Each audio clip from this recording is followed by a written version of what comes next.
Once again, let us give them a round of applause, everyone. God is really good.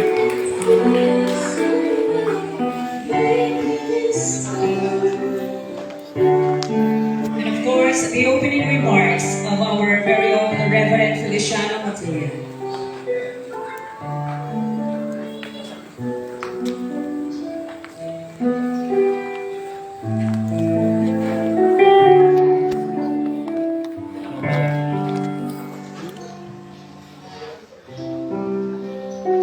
Sa magandang hapon, kapit lahat. Mamaya. At tayo po ay narito para saksihan ang isang gawain una ng Diyos. Amen? At dahil dito, tayo ay mga saksi sa lahat ng gagawin. At dahil sa tayo ay mga saksi, magpapatunay na itong kasalan na ito ay sadyang itinakda ng Diyos. Amen? So, nalangin muna tayo. Nakilang Ama, sa pangalan ng Jesus, salamat po.